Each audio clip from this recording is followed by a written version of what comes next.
It's like something's different here. It don't matter, I don't care as long as I can feel. I can feel. Just like if that's your hoe, then that's my hoe too. If that's your hoe, then that's my hoe too. If that's your hoe, then that's my hoe too. It's my hoe too. My hoe is your hoe. Okay? If that's your hoe, that's my hoe too. What is up, Flower Kid Gang? FKG for fucking ever. That is now what I call the people that watch my videos. You all are flower children. We are the Flower Gang, and we are here, and we are present, and we matter. Flower kids matter. We do. We sure do. Now, since I've started this new chapter in my life that I like to call single, that's what it is. I've had my friends say things like, get out there, date, get on apps.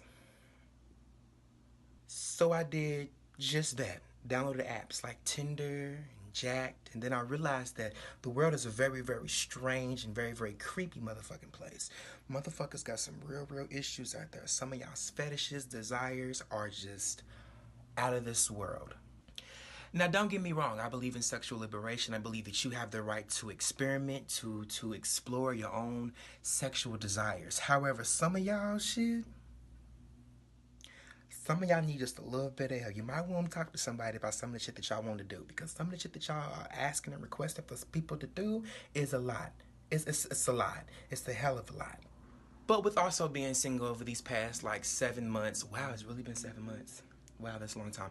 I realized that I never had what they call a hoe face. Never really had one of those. I don't know exactly what that is. I know that I have friends that dabble in that area of ministry. And I've always wondered, what exactly is a hoe phase, and what makes a person a hoe? Is it talking to multiple people? Is it sleeping with multiple people? And if so, sex is a natural thing, and why should one be considered a hoe if they have multiple partners? People do it all the time. However, I do believe that I'm just not ready for that. Now, you may be wondering, why the fuck are we even talking about this stupid ass shit? But it's very vital, especially to the black gay community. Sex and everything now is so instant. You can literally find someone to have sex with at the touch of a button. Like, literally, a touch of a button gets you touched.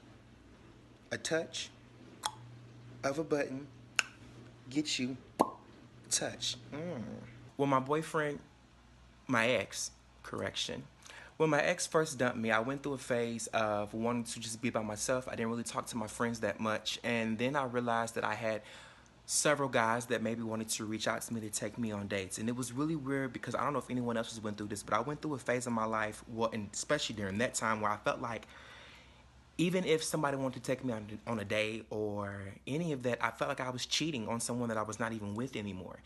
And I'm pretty sure I'm not the only person, but then again, I could be. I could be the only person that feels that way. You ever felt like when someone breaks up with you, you're still in love with that person, you're still somewhat dedicated and loyal and committed to that person, that if anyone else other than that person tries to take you out to the movies or just for drinks or just for dinner or just to talk and hang out, I found myself always like, I can't do it, I don't want to do it, I don't want to do it, I don't want to do it, with the hopes that we would get back together. Well, then I realized that all that was some bullshit. Like, all of it was just bullshit. Just all of it was just a bunch of bullshit. Now, what really makes a person a hoe? Is it the physical act of actually having intercourse with numerous people, or maybe talking to multiple people? Because I do, now that I'm single and I finally have accepted the fact that I'm single, I'm now trying to get back out there as far as making new friends and networking. And while I have learned to have fun in life and not everything is about business and so serious, I'm learning to just enjoy going to the movies or going out to eat, which I would talk to y'all about that date a little later, because that's a very fucking interesting story. So if I talk to multiple guys, whether it be FaceTime, text, on the phone, maybe going out for drinks, does that make me a hoe? My God. Does that make me a hoe? I don't want to be a hoe. I don't want to be one. But then I stop and think, what makes a person a hoe? And who gives anybody else the right to police anybody else's life or anybody else's body? If a person desires to be with multiple people, if they're single, they have the right to do that, correct? They're not committed to not one person. They're not engaged. They're not, their loyalty is to no one but themselves, right? However, where do we draw the line between sexual liberation and wholeness? And if there is a line, is there even a line to draw? Is there a boundary that one could even cross or not cross? So now I'm at a really, really fucking weird place in my life because I'm realizing that I have the right to go out there and experience this hoe phase. But what does that really mean? And nowadays, with sex being so instant and people being so careless, there are so many things out there: STDs, STIs, DVDs, ABCs, all kinds of shit. All kinds of shit that I'm just not fucking ready for. I'm just not ready for all of that just yet. I believe that for me personally, my biggest struggle has been trying to heal.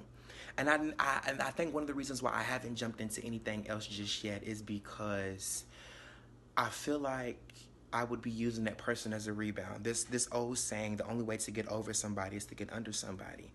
That could be very well true. I just don't want to chance it. I don't want to take that chance. Sex is a very emotional and a spiritual thing, and some people are just out here doing it for leisure activity, as if it's extracurricular activity of some sort, as if it's the sport. Sex is not the Olympics. Although I have seen some porns, and I'm like, wow, you had to train for that, didn't you? You've been in the gym for a while trying to get into that position, sir. Oh, yeah, you did that. You did that one, girl. I like that one. That was a little different. I don't know if I would personally try it, but it's nice. I have so many questions. So many questions. With all that being said, I'm just trying to rob me a Kardashian. Nah, I'm just kidding. I ain't trying to rob me a Kardashian. But I mean, if somebody wants to Black China me, they definitely can. If you want to just pay for my school, because tuition is fucking high. My car note is a little high. Insurance for full coverage at my age is a little high. What else? Utilities run me kind of a lot. So you can't just come over and just chill. I don't need to chill. I'm not a freeze. I'm not an ice cube. I don't need to chill. If you want to get to know me, right? But you don't get to ask questions like, well, who else you talking to? Why? Because I don't ask you who the fuck you talking to, and I'm pretty sure it's a lot of people. You probably like Oprah. You talk to a lot of people, okay? You probably a talk show host. Can somebody just help me? Cause I don't know. I don't. It's just so much. It's way too much. This too much. It's way too much. Okay. If you have not done so already, I'm going to give y'all hoes, I use the word hoes, 5 seconds to subscribe and 5 more seconds to tell a friend. 1, 2, 3. What comes after 3? 4. 5, 6, 7, 8, 9, 10. All right, so y'all had enough time to subscribe to the channel. Okay, to subscribe, to like this video or dislike it. It's fine. It's okay. I won't lose sleep at night because you didn't like the video. And you also had enough time to tell a friend. So let's spread the word. DuRags and Cosby sweaters.